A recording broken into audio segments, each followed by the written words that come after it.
Hello and welcome to another episode of Beer Man's No Bull Beer Reviews. Today I have a beer from Jackie O's Brewing Company out of Athens, Ohio. I don't remember if I've done any reviews of their beers on this channel or not. I don't think I have, so I know I definitely haven't at least reviewed this beer. I'm pretty excited. Basically the reason I'm opening this is I just opened a beer from Butler Brew Works. It was a barrel-aged barley wine, and it was absolutely awful. So I was in the mood to drink a good barrel-aged barley wine, so I said, screw it. I'll go to trusty Jackie O's because in the last couple of years, they've just been cranking out a ton of awesome beers. So this is called, it's Bourbon Barrel-Aged Brick Kiln, which is their Bourbon Barrel-Aged Barley Wine. It is 11.8 ABV. I used to go to Jackie O's a long, long time ago, probably like 9 years ago when they first started getting big, when they were doing like the Dark Apparition releases and their original sours in the bomber bottles. And then they kind of faded away. They had some infection problems and stuff. And so I didn't really seek them out. And then all of a sudden they got a little bit bigger. They started doing stuff in these 375s.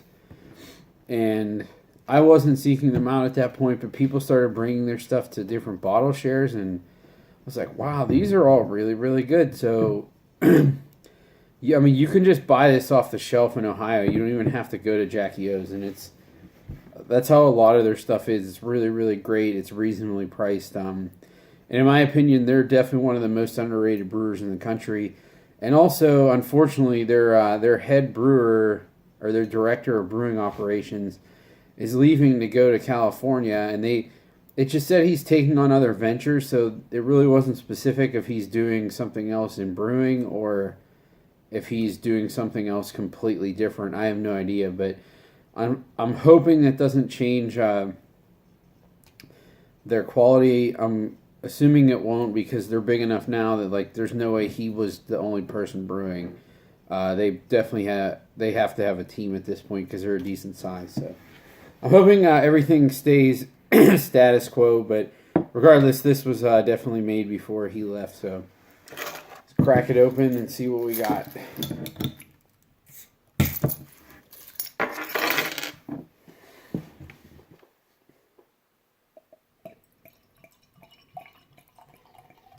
And I would say the last couple of Jackie O's beers I've had were all their stouts, which are all also very, very good.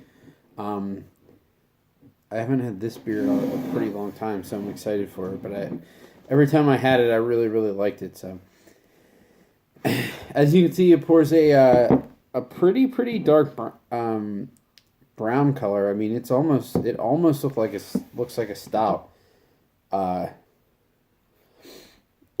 in my opinion, usually barley wines that are a little darker like that are usually better and hold up more to barrel aging and seem to have more complexity. As you can see, the head is pretty small, beige, but the beer's almost 12%, so that doesn't surprise me, and I don't really think it's a big deal. Oh, man, that smells good. I have not had a really good barley wine in a little while, so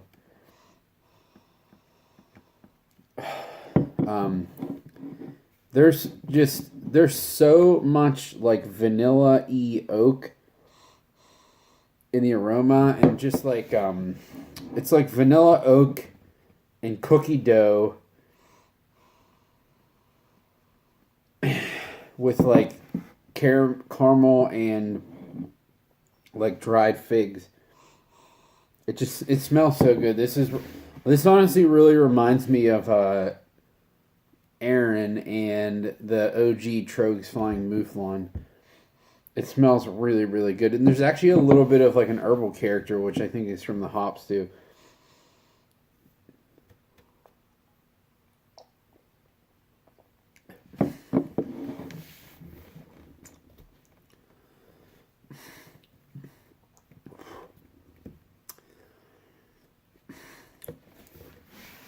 Man, that is sticky. Uh, it's such a massive beer. It really is. It is pretty sweet. But I would say it's appropriate for the style. I mean, barley wines are certainly not dry. Um,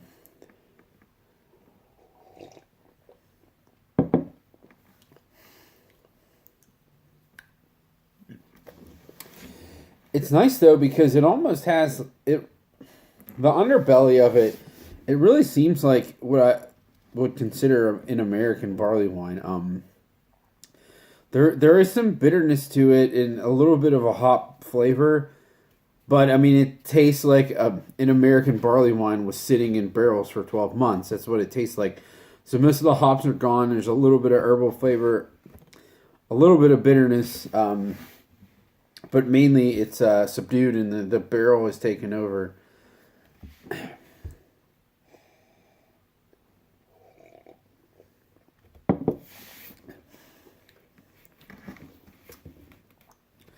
Just really, really nice blend of like caramel, honey, vanilla. There is a little bit of actual like woody oak, not just the vanilla character in oak. And the one part that I, for whatever reason, like that I really think makes a great barley wine is if it has that like, I don't want to say pastry because not to that point where it's that sweet, but just like a cookie dough character, and that's really what I'm getting out of this. It's almost like caramelized cookie dough, and then there's a very, very nice, like overlapping warmth from the alcohol in it too, which I mean that barley wine is probably even more than imperial stouts. Like, I don't mind if an imperial stout is boozy if it's like the flavors are well rounded.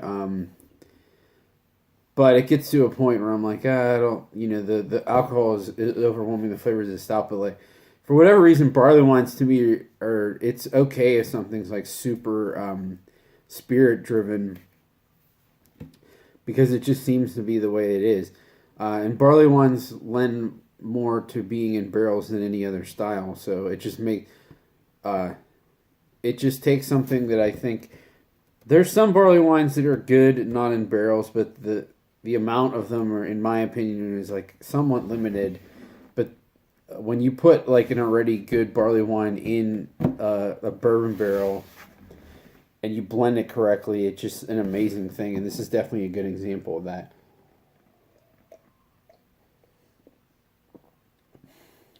Like, this reminds me of something that I would have at Fobab. And it would, with all those different barrel-aged beers, this would be one that I would drink and it would stand out. And I would want to go back for another pour. Which is saying a lot. And luckily, a new friend that I met down here in North Carolina, but who's actually from Pittsburgh, he came to a share over Thanksgiving week in Pittsburgh and brought a bunch of Jackie O stuff, and he had their Iron Furnace, which is like an amped up version of this, if you can even imagine that, with in maple syrup bourbon barrels, which was just insane. I probably actually prefer this more than that one, only because with the maple syrup, like that one was even sweeter than this, and it was almost pushing the edge of what I prefer as far as sweetness in like a big beer. But it was very, very, very good, and I appreciated trying it a lot. But I mean, when you taste this in something that you can buy off the shelf, and I don't even know how much this costs. I think they're generally like $12-13 for a $3.75. I don't know how much the Butler Brewworks one was, but I can almost guarantee it was probably probably wasn't any less than $10. Granted, it was a bigger bottle, but it's like I can buy this stuff on the shelf. It's such a joke that like someone is trying to sell that and act like it's a special thing. It's just ridiculous. Yeah, I don't know what else more I can say about this. It's just a fantastic beer. I'm really glad that I decided to open this, and when I'm in Pittsburgh, I might actually take a drive over to Youngstown to Vintage Estates where they have a bunch of Jackie O's bottles and just bring them back to share with people. I really wish they distributed this kind of stuff down here because I would definitely buy it pretty often. But so I think it goes without saying this is absolutely a buy for me. Buy a bunch of it and sit on it. It doesn't need to be aged, but buy a bunch of it and drink one every couple months. Or I mean, if you're able to, if it's on the shelves all the time, then you can just buy it when you want. But if you see it and it's limited, and it's not normally where you can get beer from all the time, I would buy a good bit of it and stock up because this is a really really good beer. But I think that's all I got on this guy. Please like, comment, subscribe. Let me know what you think, and I look forward to doing the next one. Thanks.